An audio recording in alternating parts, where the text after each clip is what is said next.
A very good afternoon to everyone present here. Uh, I must begin by thanking Professor Durekannu, the Secretary, Pachipas College Trust, the Principal of the college, the Principal in charge, Professor Baby Gunas, and I forgot to mention to the Professor who introduced me. I'm also very proud.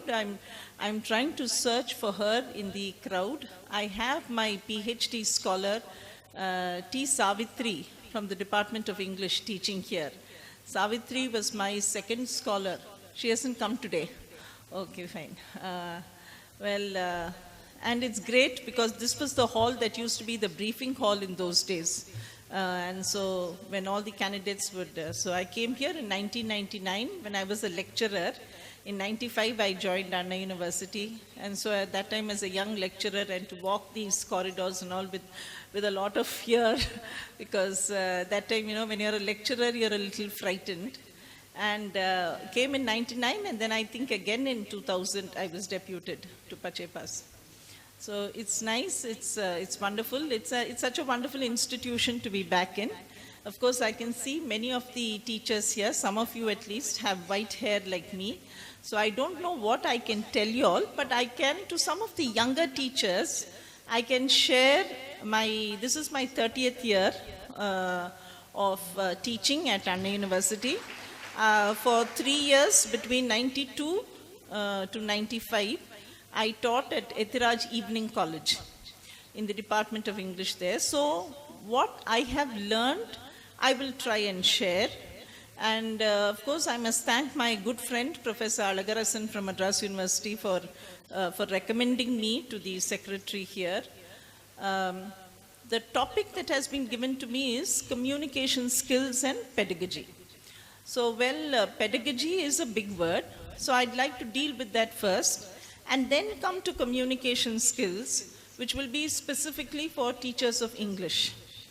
So, to begin with, all those of us who've chosen teaching as a profession, I think as time goes by, some of the bravest people are the people who will choose teaching as a profession because there are so many things that we have to deal with.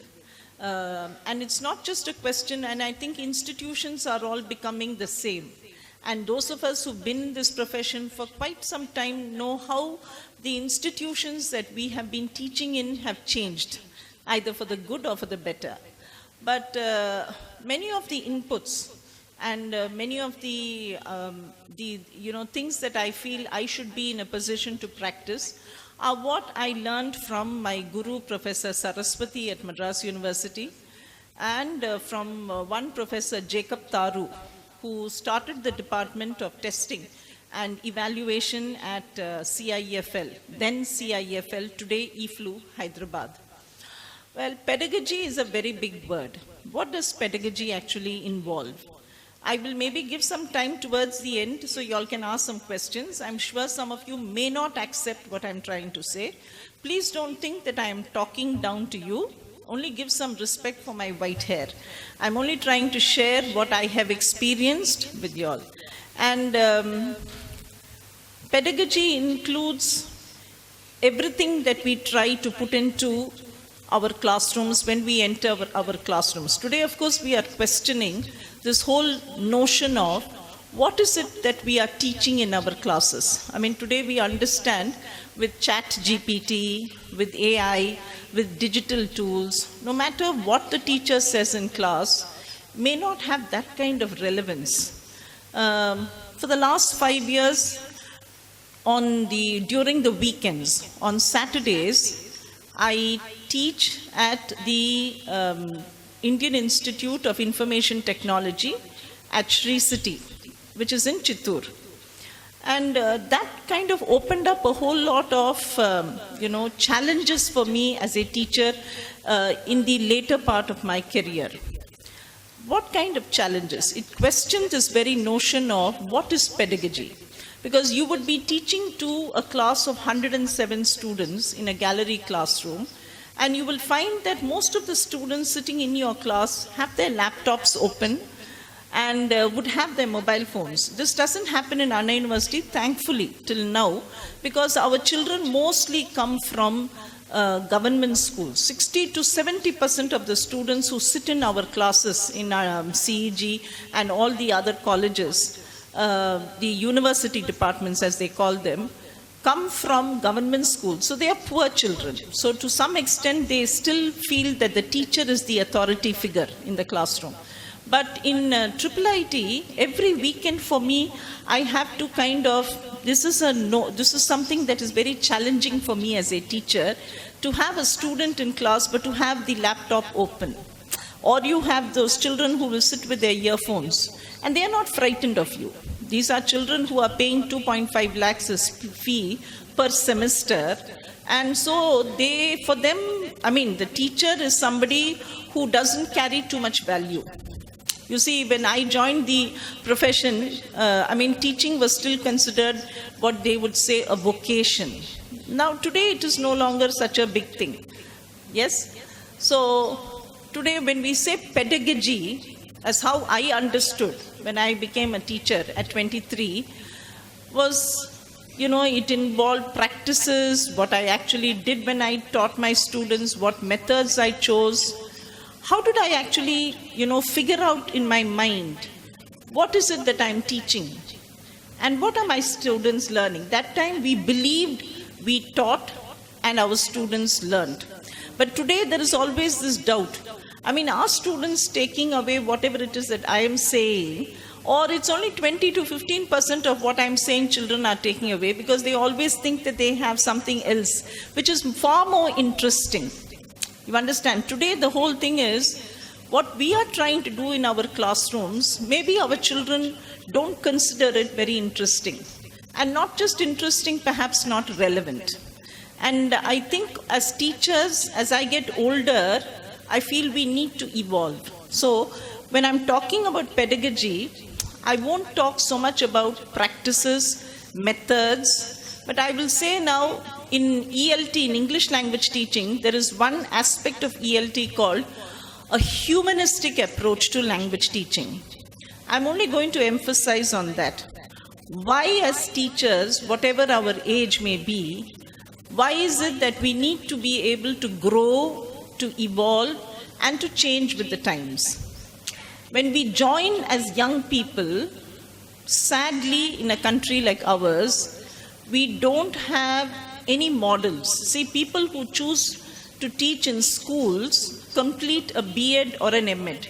So they undergo, so their idea of what is pedagogy, what is meant by practices, teaching practices, what are the methods I must choose, what is this whole thing of transaction in the classroom that happens between the teacher and the learner, how can I trigger learning within the classroom? These are things at least that I begin to think about as somebody doing a B.Ed. But for those of us who are who choose to be teachers at the tertiary level, we don't have anything. So we go by models. We imitate people whom we liked when we sat in college classrooms. That is how most of us at the college level begin our teaching. See, today, NUS, National University Singapore, they have a center where the RELC Center, the Regional English Language Center, is starting an MA program, a one-year program, just to help teachers teach at the tertiary level. So they asked me for some inputs for that MA program. So I think in this part of the world, in Asia, I think what RELC is trying to do is something that will benefit teachers who will come after this, because they can do that course. Nobody tells us. So this whole thing of, so what happens is sometimes I think our models that we choose, what we think of what goes on in the classroom, sometimes can send wrong signals to our learners in class, and perhaps the takeaways from the class are nothing very significant. So what I'm trying to say is, even like me, if you are a senior teacher in terms of age, and therefore the experience that comes with it, I think all of us now are at crossroads in our life. All of us have to be able to rethink of what is it that I am doing in my class that my learners still find relevant, that when my learners leave the class, they will say, yes, I learned something new today. Yes, I'm going to give you all a very simple thing that Professor Jacob Tharu told us. You can Google him and see. Professor Tharu has done a lot of work on language testing. But he and I met him as an MPhil student in the year 1990. From 1990, I've been in touch with Tharu. Tharu is now in his mid-80s. But something very significant he said in one of his training programs. He said, as teachers, teaching is not rocket science. He says, you don't have to make it like, it's something that nobody can practice. Anybody who chooses to be a teacher can be a successful teacher. But there's one thing that we need to figure out, that learning happens through association, learning happens through repetition, learning happens through recall, through remembering. He's saying these are things we need to be able to tap in every class that we go to. You see, when I joined in 95, every staff meeting would only be to discuss whether children are learning. What are you doing as a teacher? Appalla lecturers ku avlo mariyadhiye kedaiyadhu. Naangalla vandu circular ella inga kaiyila kuduthu anupuvanga.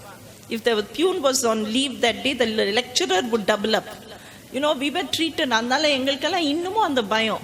See, if you stood in a queue to get coffee, and if you had a professor behind you, you immediately stepped out of the queue because you were so frightened. You see, when you came in as a lecturer, I remember in 95, it was a lot of fear because, were you good enough to sit in a university department?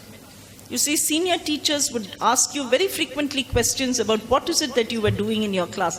When they were passed by you in the corridor, they passed by your classes, they would stop to listen as to what you were saying in class. And then they would come back and they would discuss it in the staff room. So major part of my career went in that fear. Now, am I good enough as a teacher? So the first lesson, what Tharu said, very simple. I'm sure majority of you who are in my age, I'm 56 now, must be practicing. It is this that, every class, you must see that connection between the previous class and this. Very simple. Can I take off from where I left in the previous class? See, we have an attendance register.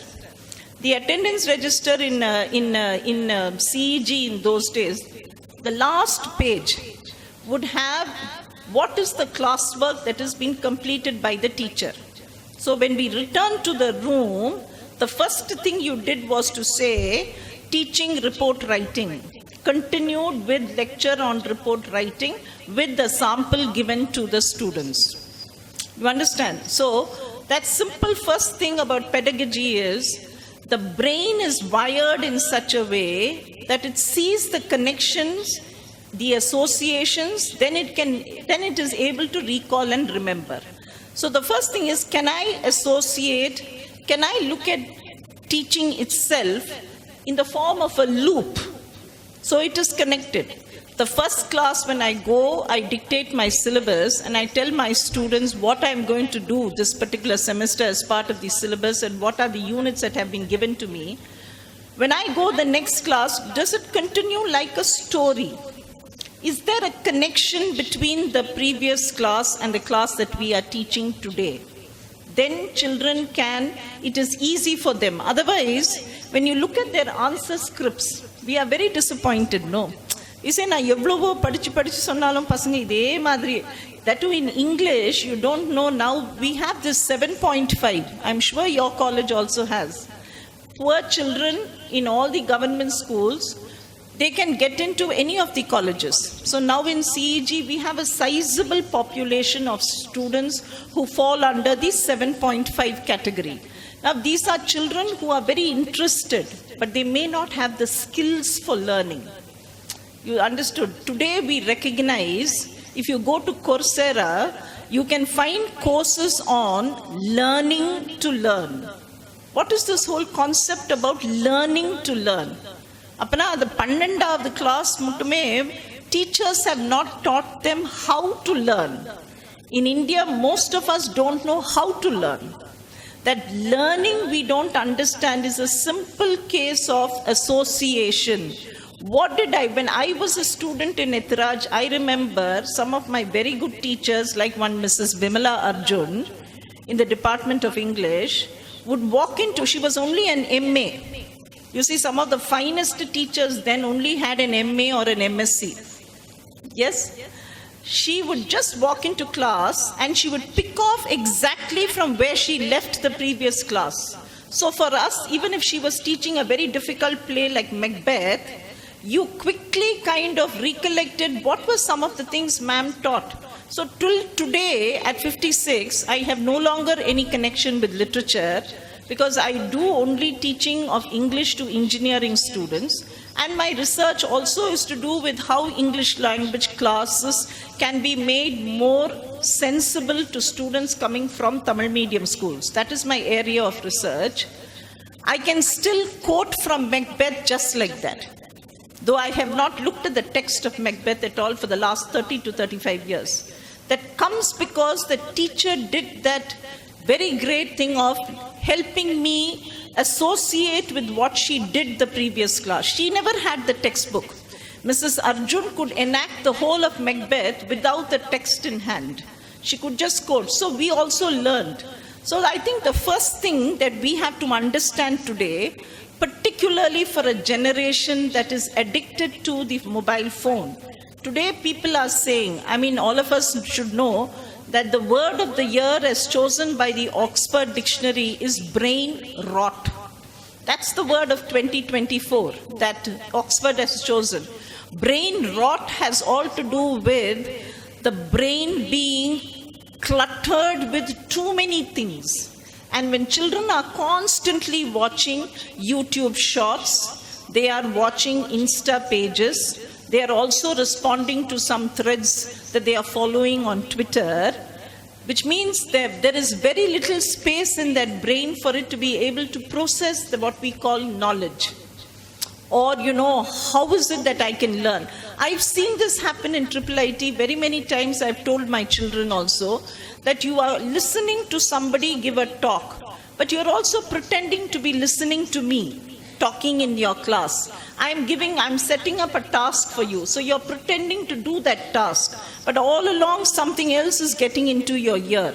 Today, multitasking is a dirty word because people say, don't put that kind of pressure on the brain where you will pretend to be doing something else. I will also listen to good music, but I will also concentrate on writing my report. That does not happen. Right? So that we have to, so when we teach in our classes, we don't have to worry about the information that is there outside. We don't have to worry so much about the information that is there in the mobile phone that the child can anyway get. Anyway, just before the end semester exams, most of our children are watching YouTube videos and learning. Right? So it's not as if they are wholly dependent on the teacher any longer.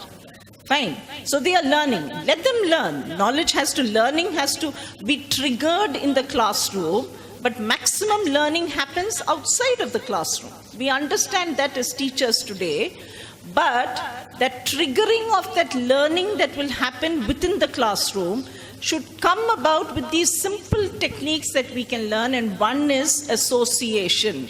How do I begin every class? I begin like all teachers did in the past, by asking questions about what I said in the previous class. So that way I'm helping you remember. I'm helping you recall for a generation that is finding it so difficult to remember. I feel at 56, I have a sharper memory than my children who are 17 or 18. Because you see, those moving images are doing that kind of damage to their brains. So for them, they cannot remember so clearly and vividly. I remember this hall. When I walked up the stairs, then I told my research scholar, Adi, who's accompanied me, I told her that Ren was the principal. I remember when I came here, I remember sitting down in the footsteps over there, waiting for the van to come and take the boxes and go. When I just came into the gate and I saw that the gate had changed, I came in and then things came back to me like I was in college yesterday. Because to a large extent, thankfully, those of us who were not born during that mobile time our brains are to a large extent protected. So the first thing in pedagogy we must remember is there are many things for us we can learn as teachers, we can improve ourselves. But there are only very few precious things that we can practice, considering the fact that many of our children are walking into college classrooms these days without an idea of why they are sitting in that college classroom. You see, I remember in 95 when I joined, many Tamil medium students were there from government schools, but every child was interested in being an engineer.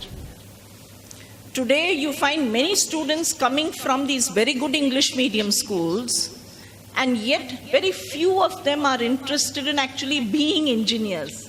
That makes a world of difference, right? So today, we have children in our college classrooms who are sitting there and they don't know why they are sitting in that classroom. So for us, teaching has become a very difficult profession. And the challenge before us is this. So what I'm trying to say is, no matter what people give you all by way of programs, remember there are few things that you need to do. And one is this association. Another is to help them recall. Don't leave out practices that our teachers taught us. Today, somewhere in the middle, people said rote learning is wrong. They said rote learning is bad. I think rote learning is very important. So when you say, I'm giving you notes to study, you better learn it and then come to class. The next day, I'm going to ask you questions. There is nothing wrong. Your memory, the more sharper it gets, it means you can lap up many things when you read even from your reference books. And all of us who've done our PhDs, we know how important it is for us to be able to remember things. Yes? Association, recall, memory, all these are very important of what we call 21st century pedagogy. Another very important thing, and particularly for colleges like yours, like for colleges like mine, I think very important is, today there is one, I'm picking up something from ELT, it's called learner identity. Okay? I think part of pedagogy, we should also understand what is learner identity and how useful it is for the teacher to remember and to respect that learner identity in the classroom. Yes, one of my research scholars is working on learner identity and how it impacts. Yes, one of my research scholars, she's also quite a famous novelist and an activist, Meena Kandasamy, worked on this topic some years before. And Shakti Vendan is kind of working on another aspect of this. Now, learner identity is very important and an important aspect of what we recognize as pedagogy today. Who is the 21st century learner? If you look at your new education policy documents, they may leave out this learner. Yes? They don't, I mean, all education documents today may not recognize that learner who comes from a disadvantaged background. Right? See, we have to talk about learners who are coming into our college classrooms from settings where there could be no learning as such, right?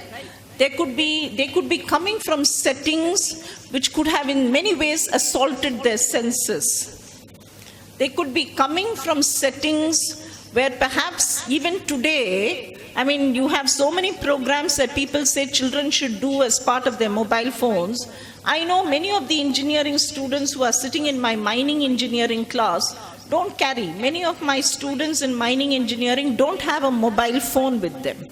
So the new documents, education policies, may not recognize that there is a huge population of what we call poor learners today. And they are the people who are coming into our classrooms. So they are not learners like how in the past, I mean, the teacher kind of in those days could go searching for that ideal learner. Today, you may not have that ideal learner in the class. So I think that we all have to understand today, it's only the poor who will reach colleges and universities. I remember in 1990 when I finished my MPhil, Saras said, she said, don't ask for a small class. Don't ask for a class which is homogeneous in nature. Don't ask for an English class where all your learners are interested in learning the language for communication. Don't ask for a class where children are all very kind to you as a teacher. She says, from now on, it will be children who come from places that you never even expected. They are the people who will be coming in search of education. So she said, prepare yourself to respect that learner, because you are there because he is there sitting in your class. So I think that is something we need to include into our pedagogy, no matter how poor. But I understand that in colleges like yours, you all would have that greater, a bigger heart, a larger heart than some of us sitting in universities, because we are always looking at the difference. In 95, it was like this. Today, they are like this. Children look different. I'm sure as part of your literature courses, you're also teaching this Pullingo concept. Yes? So many of your students, many of the students today who are coming there to CG are dressed like that. And then you become so angry as a teacher as to how an engineer can dress like this. Then I always think, there is nothing, appearance is nothing, it is only skin deep, right? So that respect for the learner is very important in our pedagogy, because the moment we respect, we give that learner what is called the autonomy to be himself or herself. When you give that learner the autonomy to be himself or herself, the learner will grow, the learner will learn, the learner will listen. I think most of us, I'm talking about myself, those of us who are fairly old, I think we are stuck in that groove that if it's a learner in a college classroom, then the learner must look like this.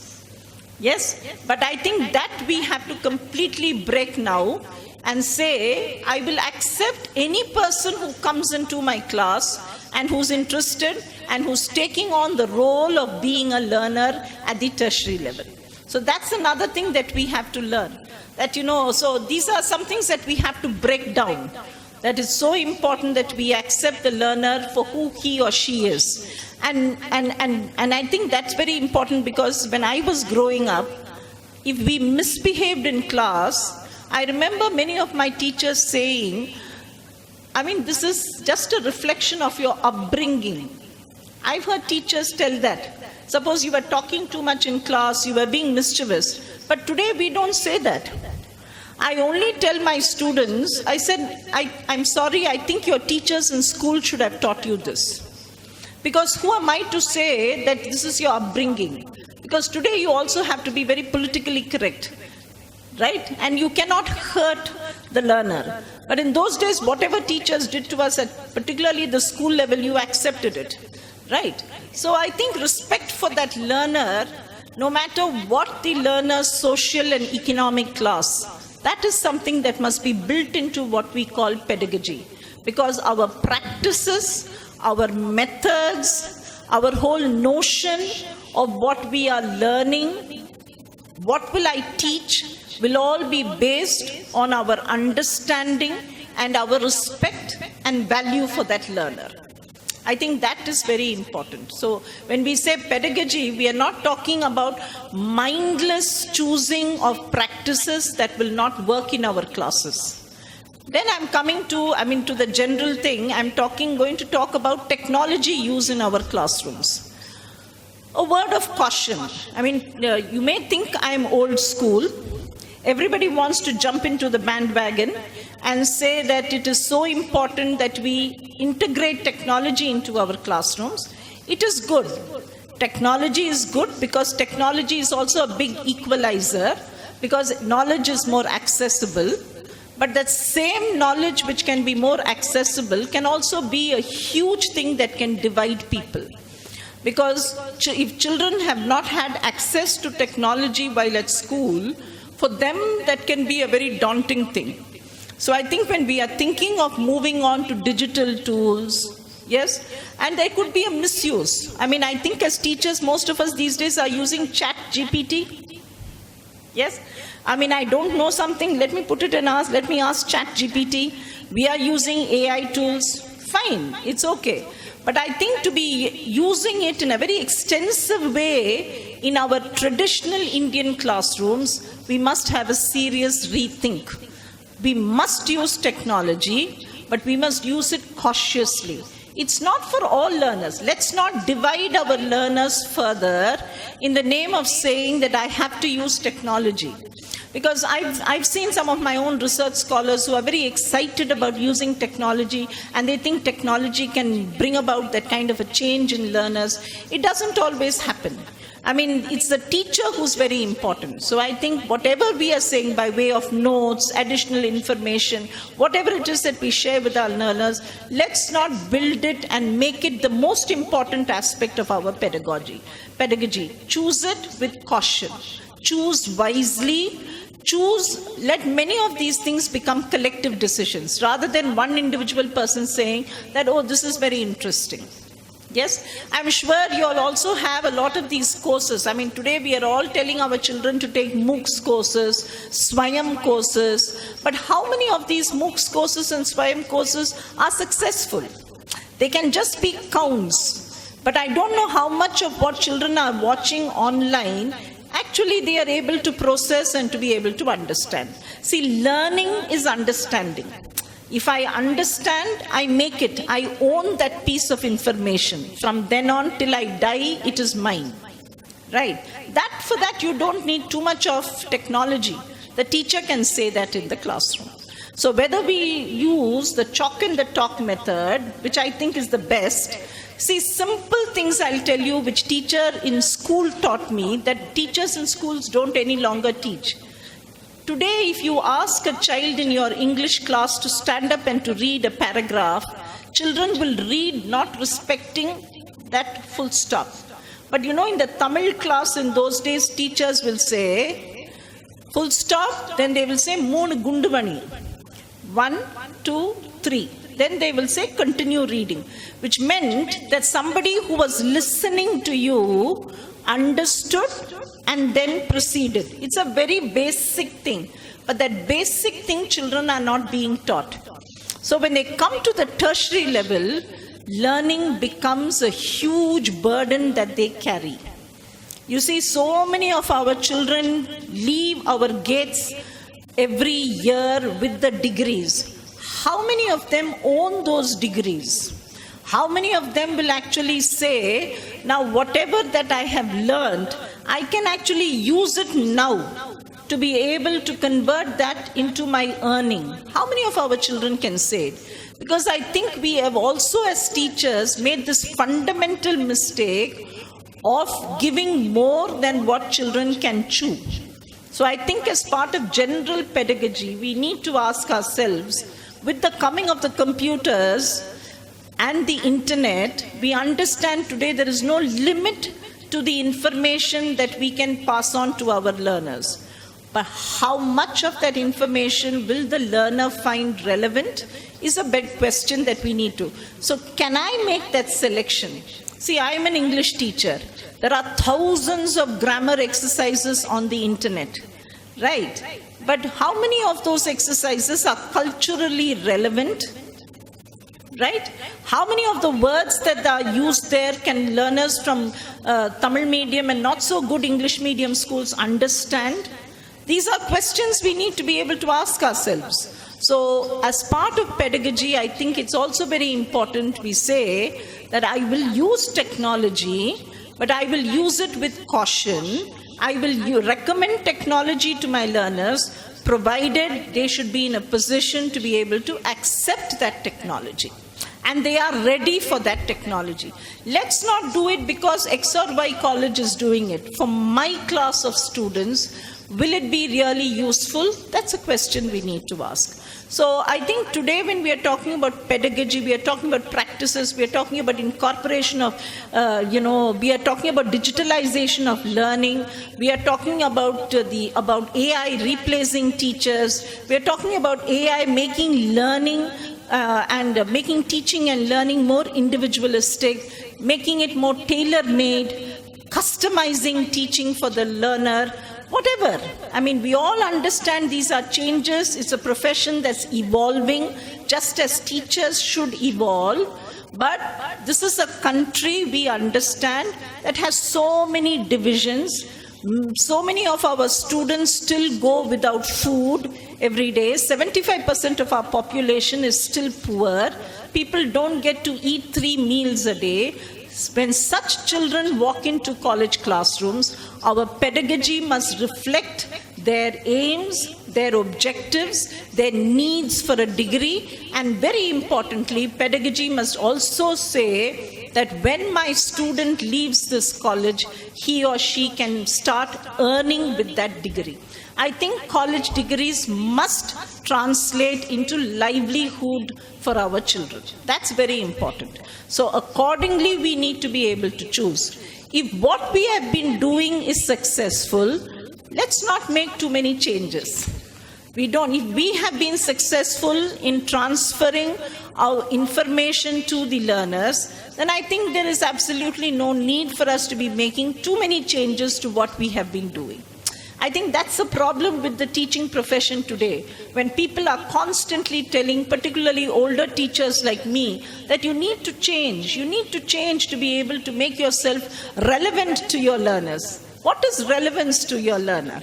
I mean, after all, you are kickstarting that learning process, right? That can come just from a teacher sitting and teaching in the classroom with the regular textbook, the blackboard, and the chalk. So I think when we are talking about pedagogy, we need to be able to rethink. We need to be able to introspect. We need to be able to reflect on our teaching practices, keeping the learner at the center. Am I relevant to the learner? Yes? Talking about communication skills, well, I don't have much to say, but all English language, maybe lots to complain. But what I can say is, as English language teachers in the classroom, I think it's very important that if you find a majority of your learners come from Tamil medium schools, I believe in using Tamil in the classroom. And I think there is nothing wrong in the initial stages to use Tamil in the class. See, if I have to show off my English language skills, I shouldn't do it with a child who's coming from a Tamil medium school. The child has come to college to learn Tamil. And today we understand English has a very limited shelf life. I need it because to write some good emails with very little grammatical mistakes. I need English to be able to maybe speak confidently in the interviews, maybe with my boss, write some emails to my boss, maybe submit some reports in English. Apart from that, I don't need English, right? So as English language teachers, let us not tell our learners that they cannot live without English. When I was growing up, many people made it seem like you cannot survive without English. But today, as an English language teacher, I understand that children don't need English. I mean, it's not as if they cannot live without English. They can. They will be successful. I can see many of my mining engineering students who come from families where the per annum income is only 60,000, getting jobs 65,000 rupees per month. And they did not know anything. I mean, English was very bad when they came in. So how did those children get chosen? By companies like Vedanta. They got chosen because they were good engineers. So I think as English language teachers, I think that's one major problem we have in our language classrooms, where we are trying to psych our learners that, without English, they cannot live, that they cannot survive. They can survive. Our children will be successful in the future. So give them the English they want. Give them the English they require. I know today we don't do anything called needs analysis. We don't find out why are our students learning English. We don't find out. We don't ask them questions. Why is it that you are learning English? What is it that you need English for? It's still the top-down approach. I think English is important. I will set the syllabus for English and I will teach it to you whether you like it or not. Right? So I think it's important that we say there is nothing wrong in allowing using the mother tongue in the language. And research has shown if somebody is very good with Tamil or any other language that is their own, then they will be very good speakers of English. In my family, my sister, the eldest sister, she got the Thiruvalluvar Award for Tamil. She was excellent in Tamil. she's as good, if not better than all of us in English. You see, so therefore, if children want to speak in English, in Tamil initially, make them speak in Tamil. Allow them to speak in Tamil in the English class. It's not a crime. It's not a sin if a child is speaking in Tamil. If your Tamil skills are poor, I think all of us as English language teachers need to then brush up on our mother tongues. Because for us to be able to explain those grammar rules in Tamil, and Oxford has done that very well. Some years ago, Oxford brought out grammar books which were bilingual. It was both in Tamil, English, Telugu, English, Kannada, English, Hindi, English, bilingual grammar books, which I think made a lot of sense to, to learners in India. So I think for English language teachers, have a rethink on teaching literature if you are an autonomous college, and if you can, you have the freedom to decide on the syllabus. Think of what your learners want. You don't need to still depend on literature, on English literature to teach English. You can get some very good translations. Teach them what they need. To write a simple leave letter, to be able to write an effective email, to be able to answer questions in the interview, to be able to maybe make a good presentation in the classroom, to be able to participate in a group discussion, to speak to the boss, to teach what is being courteous when you are communicating. I mean, this if we can teach in English, it is sufficient. We don't need to be able to use Kubla Khan. We don't need to have Keats's Ode on a Grecian Urn to be able to teach our children English. That is left for our major students to learn. So I think with these few words, I will stop. I have stopped at 3 o'clock. I can see some of us. I mean, if you all have been writing, you have questions, I think we should, I'm more interested in this part of the session because as equals, I think you all can give me some nice inputs that can challenge whatever it is that I said, and I can share from my own experiences. Not just questions, clarifications. You have some things to say about what your understanding of pedagogy is. You can do it now. Associate Professor of Economics, Pachavas College, Farmit. It was a wonderful lecture. Enjoyed well about the English language. When I am teaching in the classroom, as you said, most of the students are coming from Tamil medium, and they find it very difficult to write the English. Even the syllabus is being given through dictation. They are hesitating to even to write the sentences and all that. You need the syllabus and all that. And simply they ask, sir, you put up in the WhatsApp group. Simply they say. So out of this, it is very danger to, I think, say, nowadays the students are not interested. And this is one question. How to practice these kind of pedagogy? As you said, that association, because I am very much interested in association, but I would like to tell you in what way I can be able to associate with them to teach this kind of English to the students. Thank you, sir. Thank you. I remember, sir, one class committee meeting, a professor of of engineering graphics. In engineering first year, you have a subject called engineering graphics, which is one of the most difficult subjects because children will be given measurements and they have to draw. And then in the workshop, using that, they will have to do welding. So they will give some measurements of the letters of the alphabet and all that. A senior professor, now retired, Professor Rajendra Bhupati, I remember in the class committee meeting, he said, I learned matrix. They taught me matrix. Then ME, MTech also, they taught us advanced level mathematics. But he said, only when I came to the later years, I asked one teacher, one mathematics teacher, sir, what is the value of me as an engineer learning matrix? So when we say association, and economics today is a vibrant area because it has come back with great relevance. Because I know this, in Chittoor also there is this university called Kriya. Kriya University has a BA Economics and also a psychology program. And I think the fee is 10 lakhs per year. So which means economics has now taken the center stage. Going back to what Professor Rajendra Bhupati said, he said the teacher did not show me the reason why I was learning matrix. So in economics particularly, when you will have several theories, because I actually wanted to do economics, by chance, I could not get one particular elective, so I chose literature. So I think somewhere we are not connecting the classroom to the world outside.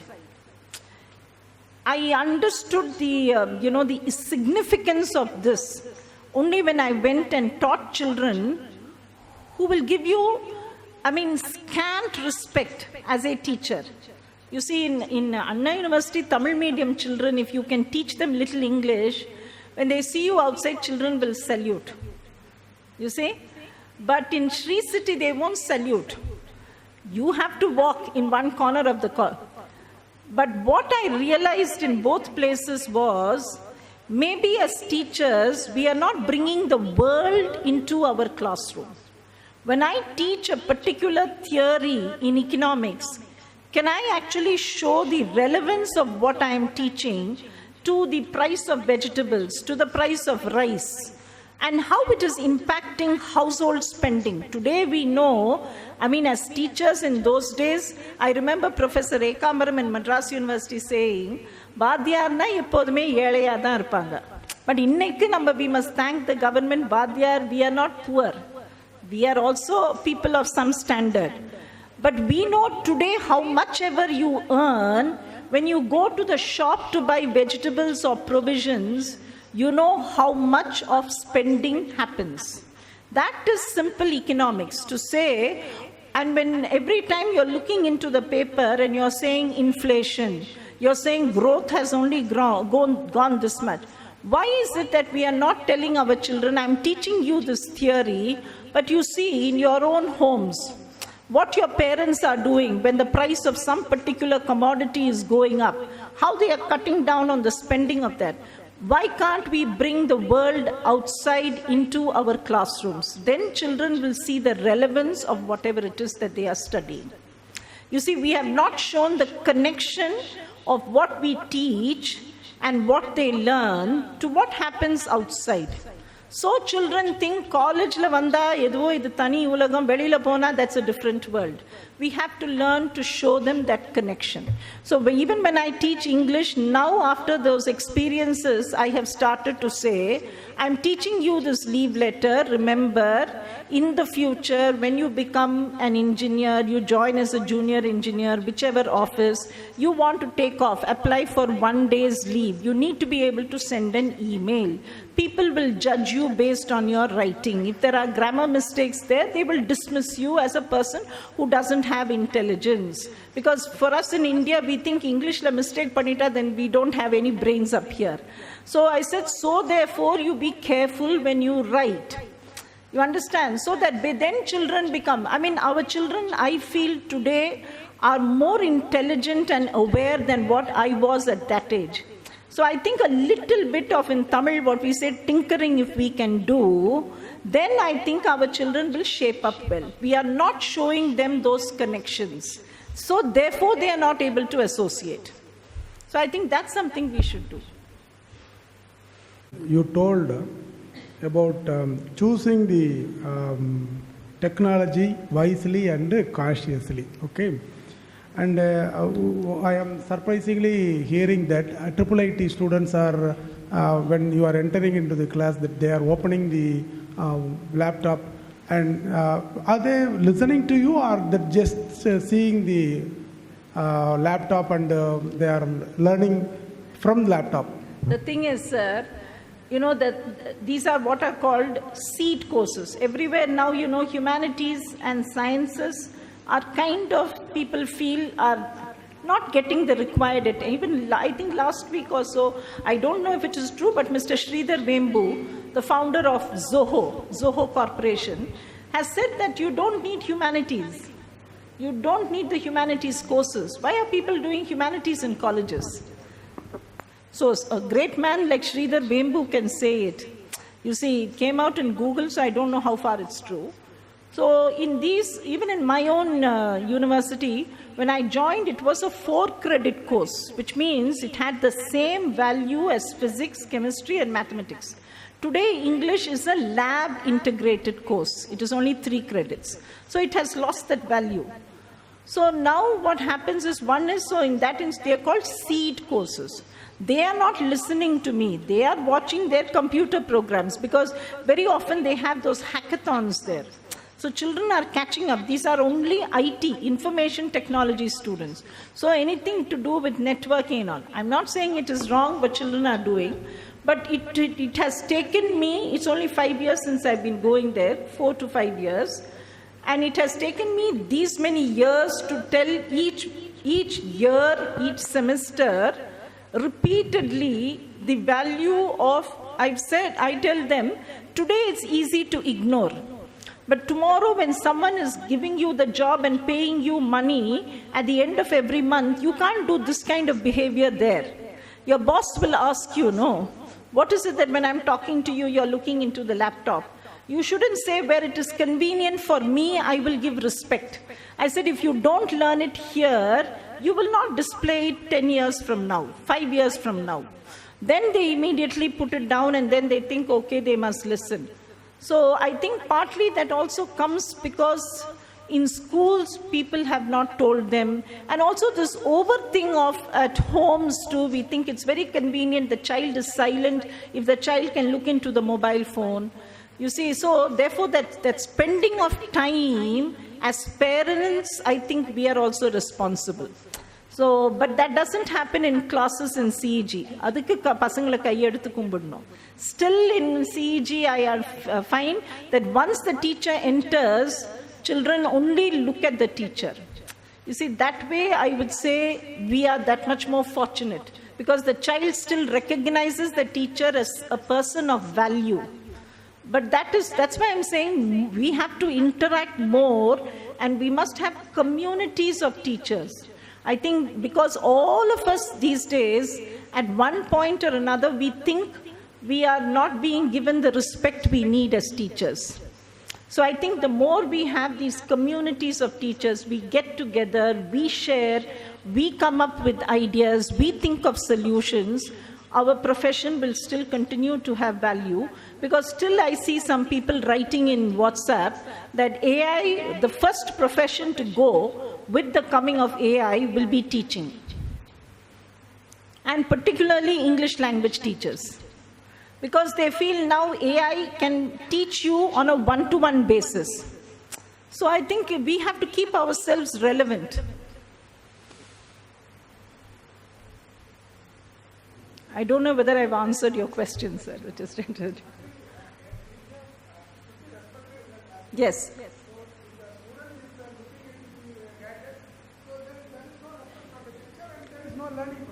Sir, I think that is there, but I don't get angry. I think I must earn that respect. You see, that earning that respect has taken me 5 years. Now when I walk in the corridor, and then, we know how information passes very fast through children. One batch tells the other. So one batch tells the other that Srimati ma'am is not to be taken lightly. So then they think that, okay, this lady is making some sense in the classroom. You see, then it is. Yeah, no, sir, but it takes time. It takes time. See, at home too, we find that children don't give us that kind of respect that we all did. She used to beat us, but my father would proudly say, you spare the rod, you spoil the child. My father, in my house, that was the thing. 6 of us children, my mother would beat us black and blue. My father would see it, but he would not react, because he thought when one parent disciplines, the other person should not interfere. Because then the child will think that the other parent is a very nice person. So he would just keep silent. And when the better times, he will say, you spare the rod, you spoil the child. So we grew up like that. But my daughter, I see, doesn't have that kind of respect that I had for my mother. and for my father. You see, sir, so that is the generational shift I see which is coming into our college classrooms. So somewhere I feel as teachers, we have a bigger role to play than parents these days. Thankfully, I should not say, there are so many lady teachers here. We had our mothers at home. That made a world of difference. As a working woman, I find that there are so many aspects of life to do with parenting particularly, I didn't have a control over. Late in life, I realized that now. So it's also, that is so many things, there is economics also that's involved here. Why many of us as women came out to work. Definitely, we cannot take Professor Srimati ma'am lightly, because like English, we thought it would be light and it would be all drama, comedy, stuff like that. But this is scientific English, ma'am. You have taken, you have like dissected it fully and helped us how to present ourselves in the classroom by associating with the students and identifying their learning capabilities. Thank you very much, ma'am. Thank you so much, sir. Thank you. That was a wonderful session.